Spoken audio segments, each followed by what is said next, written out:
right, and it is now 2 minutes after 7 local time. This is Morning Express, and it is the newsroom where we look at some of the stories that have been making headlines and how we have been handling some of those stories. Now, you do know the panel that we had here before, and I'll just quickly reintroduce them. We do have Dr. Sam Kamau, we have Koki Ching, and Evans Wafula, basically to have our discussion this morning. And before we get into what we'd like to discuss this morning, let me start with you, Evans Wafula, on if there's a story that has stood out for you and possibly why it has stood out for you. Maybe there's a story that we have done very well generally in the newsroom, or there's some maybe that we should have followed up that we haven't. Me, the story that stood out is the Pomani story. I've been knowing Pomani as a very old hospital, which I think the founders, of course, like the late Dr. Kabiru, who founded this hospital, had a lot of intention to try help cut down mortality rate. The hospital keep on repeating. And remember, there was also another story a couple of years ago about the kids getting lost, newborn getting lost in the hospital. I think what came out is that the manner in which this story was brought up, just giving people information, especially when I was watching on TV, seeing how the fetuses are being handled, the stillborns are being handled, was really, really inhumane. Okay. And I think that the media to have captured only that, not even looking at the details about the story, but looking at how the hospital operates, how it conducts itself, was very important for me to have seen. So do you think that was captured well, or there's a lot more that could have been done? It was really captured well, because one of the things is that came out, I don't imagine that some people, still kids could be put in polythene paper bags, just like something that is going to be thrown away. That was really properly brought out. All right,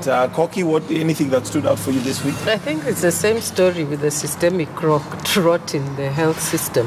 I think that brings out a connection to what the doctors were striking about some time back, and we could not really place an image onto what they were talking about. Having a health system, a comprehensive health system that deals with all the issues that are in hand.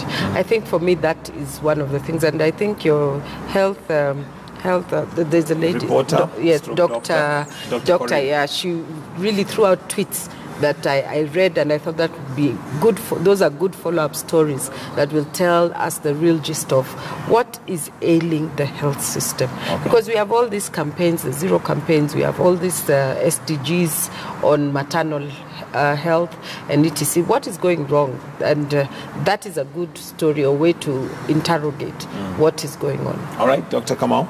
For me, I think it's Sharon's story, Sharon's murder. It's been competing for space with VAT and the whole controversy around taxation, but the fact that even today I think it's in the front page of the Standard, keeping that alive I think is important, because in a sense it's also aiding the investigation and keeping it, keeping pressure so that eventually there will be justice, at least for her or the family, and getting to unravel this mystery. So on that sense I would say the media has kept that story going alive, and kept it alive. All right, and well, we've been accused of being sensational in some of the stories, especially in breaking news, and some have said that we're very good at breaking news, but what happens after that? And we'll start with that particular story of Mike Sonko, where Nairobi Governor Mike Sonko has suspended several top officers in his government over what he says is insubordination on Pumwani Hospital saga. Among those suspended are County Secretary Peter Kariuki, Health CEC Vector Kagongo, and Health County Officer Mahat Jamale, and County Attorney Lydia Kwamboka. Sonko has since made the following appointments, and that's Pauline Kihiga to act as County Secretary, Charles Kerich to act as CAM Health, and Mohamed Saleh to act as Chief Officer of Health Services, and David Aseko, current Legal Affairs Director, to act as County Attorney.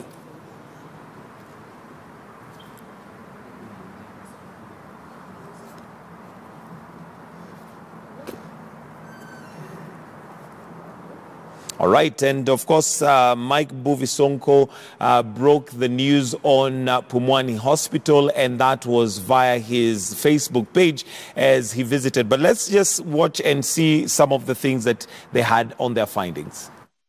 Stillbirths, which we say fetus with no signs of life, weighing less than 1,000 kgs were 1,000 grams were 4.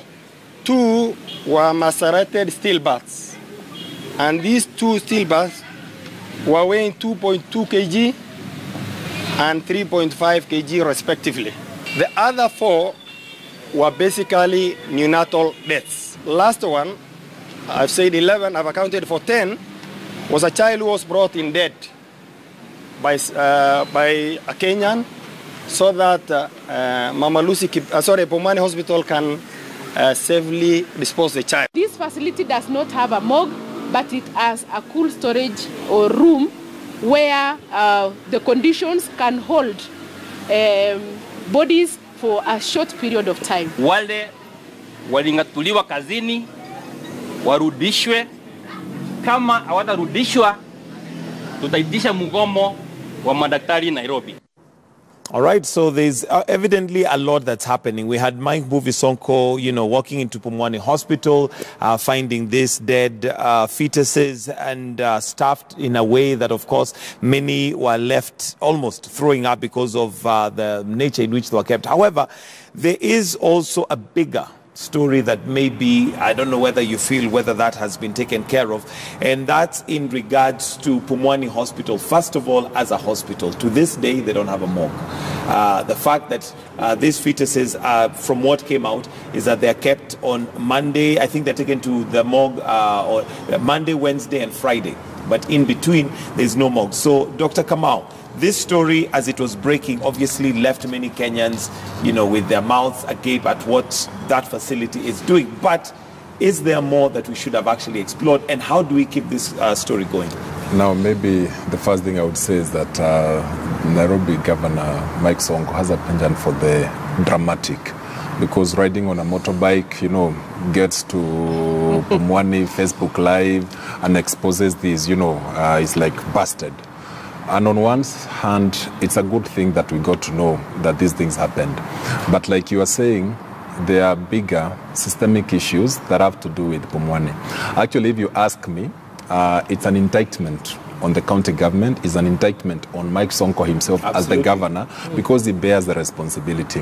Now, yesterday he went and suspended people, from the county secretary and all these people without pointing a finger at himself. Now, the issues actually with Pumwani even go beyond the county, because health being one of the big 4 issues, and this being a big, the biggest maternity hospital that is serving very many people, especially the poor and the needy, it requires more focus from the county government, but also the national government. In fact, there are current proposals to make it a referral hospital, maternity referral hospital, which would actually be a good thing.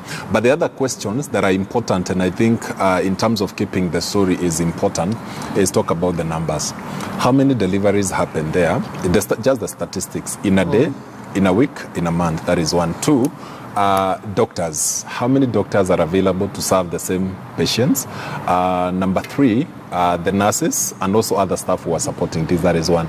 The other thing that worth considering is the deaths that were reported. There is, of course, those guys who are saying that, these are deaths over 3 days. Sonko was saying it's, 6. It's also important we understand, because even 1 death is not excusable. Absolutely. So when it would be important for us to understand how many deaths actually have been taking place. Get some kind of an average, or at least it will help us understand whether the other thing, is it an issue of incompetence? Is it an issue of negligence? Is it that the system is overwhelmed? Is it that the hospital is underfunded? There are all these issues that are worth looking at. And what would surprise you is that this is happening in Nairobi, but the same situation is replicated at the counties. Because what is the first point of call? For people in the villages, it is the dispensary that is nearest. It is the level 3 hospitals that are nearer to these people. So it's a bigger issue that is supposed to be looked at in a systemic way. But I think what is important, and I have emphasized, is an indictment on the county government.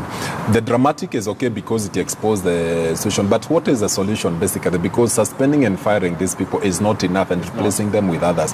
What measures will be taken to ensure that this issue is corrected, to ensure that there is not, the pressure is not too much on Pumwani, because that is what has been happening, and maybe other issues that I would maybe refer to as about it later. Koki? Yeah, I think we've gone back to the roadside announcement era where people are just let off jobs, without really interrogating what the issues are.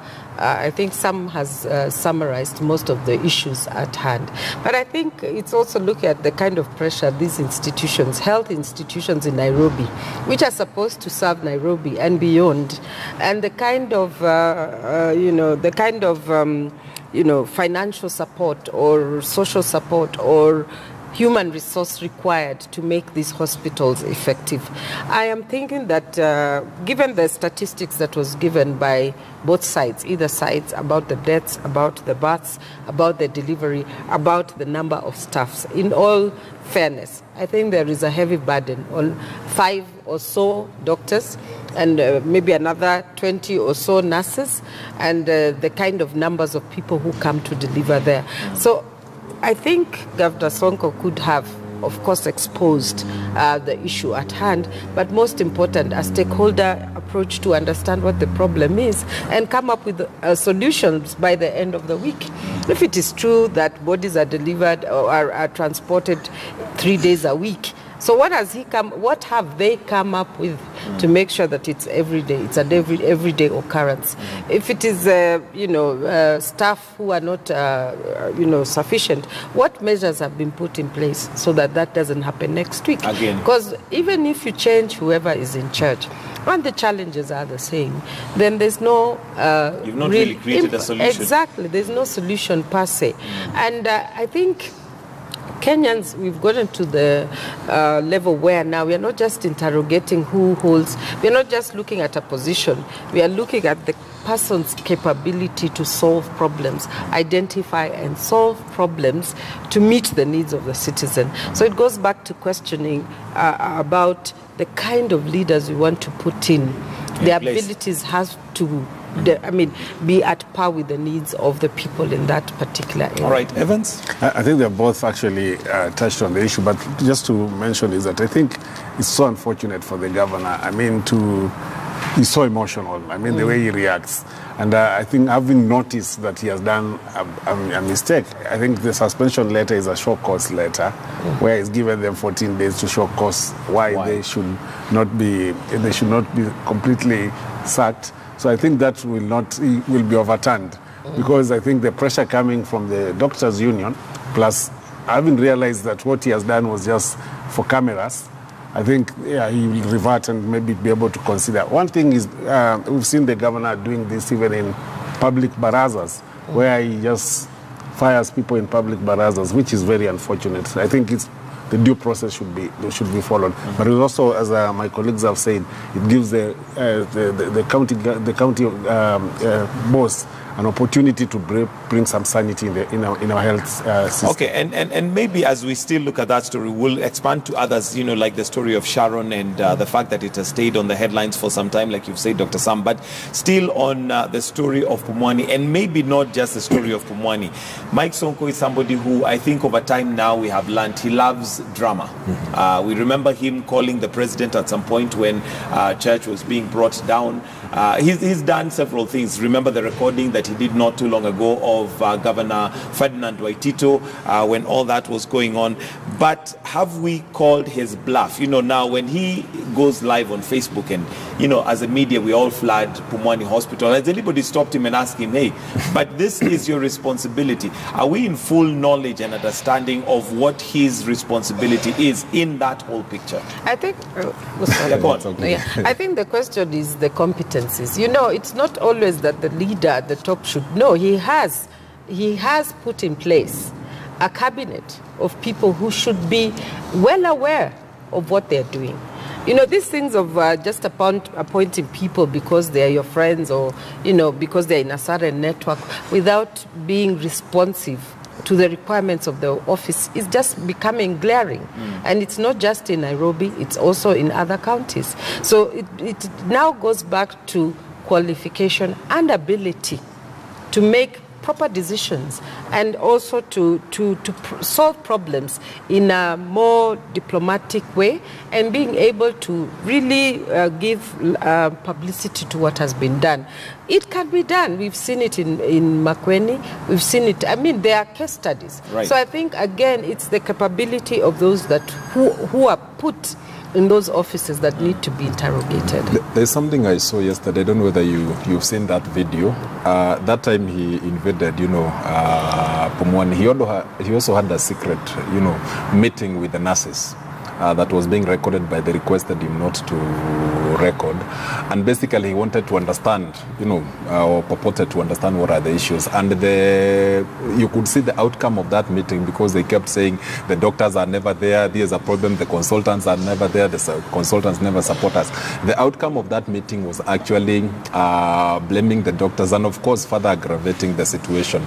Now, I think it is important, like I'm saying, after the drama dies down, because the drama was the day before yesterday, it is important now we start asking these questions, like the show cause letter or the suspensions that happened yesterday, because essentially he's refusing to take responsibility, because at the end of the day, the solution still has to come from him, or he has to seek help from the national government. And I think this has been part of the, his way of operation. Whenever there is an issue, he will just quickly go there, Facebook Live, suspend people there. These, the Magufuli kind of approach. You just go where there is a problem and then you say, I've suspended this person, I've suspended this person.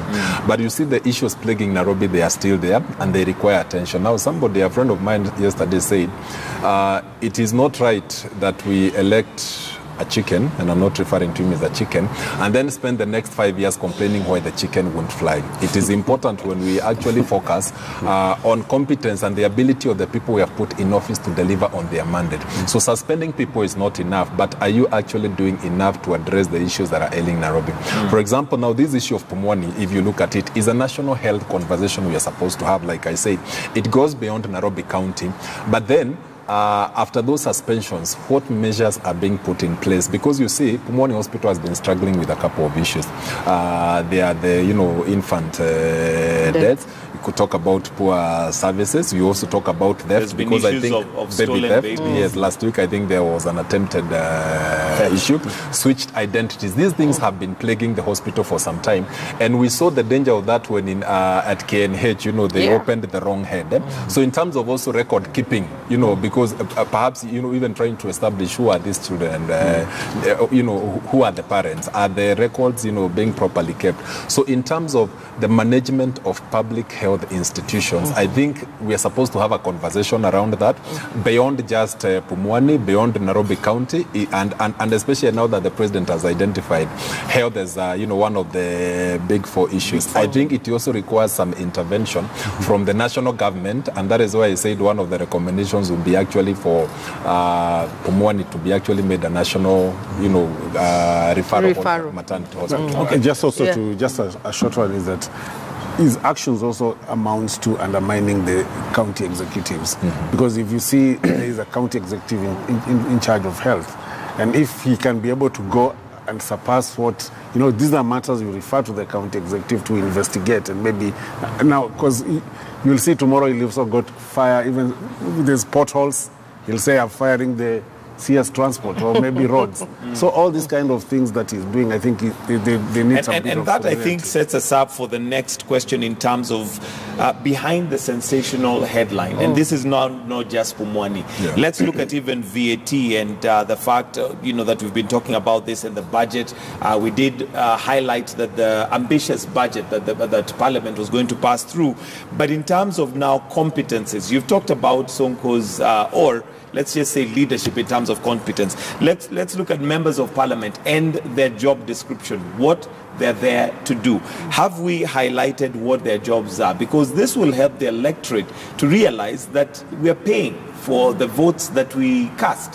When we put the wrong leaders in place, then there is a ripple effect. As much as sometimes we would like to imagine, or maybe the electorate would feel like if we put so-and-so there, there is no immediate backlash that we get. But there is we can see now from what is happening, whether it is to do with the Pumwani Hospital, whether it is to do with the cost of living in Kenya right now, our legislators that we've put there. Have we inform the electorate enough for them to make better decisions tomorrow?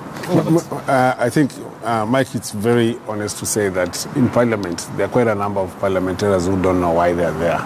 I think it's unfortunate to even say that there are busybodies also in Parliament. You'll see even at the term of every Parliament how many parliamentarians are able even to bring a bill or even a motion in Parliament.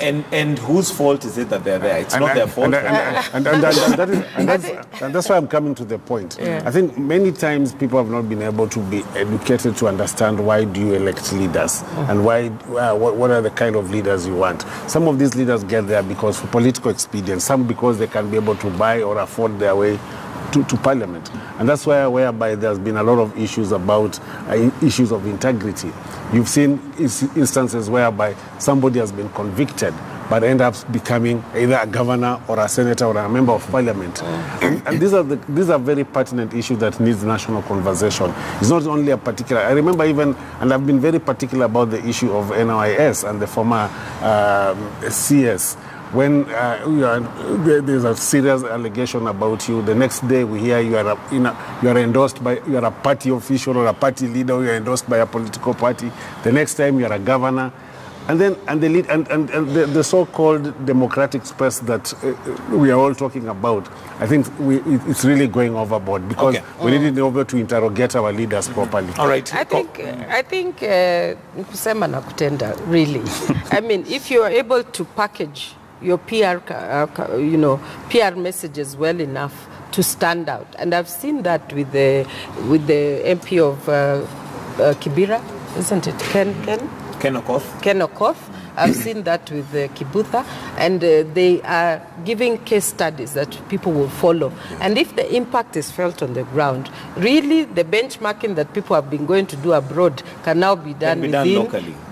Counties, and they can map. You can replicate, like we say in research, you can replicate what happens to meet the needs of the people. So I think, again, let's be a bit fair to Nairobi. Nairobi is really, really big. I mean, it's a really, really big constituency of people of different, cadres, and the needs of Nairobi are really vast. So I think Sonko would have to really think about how he composes his cabinet. And sometimes you don't always have to be the clever one.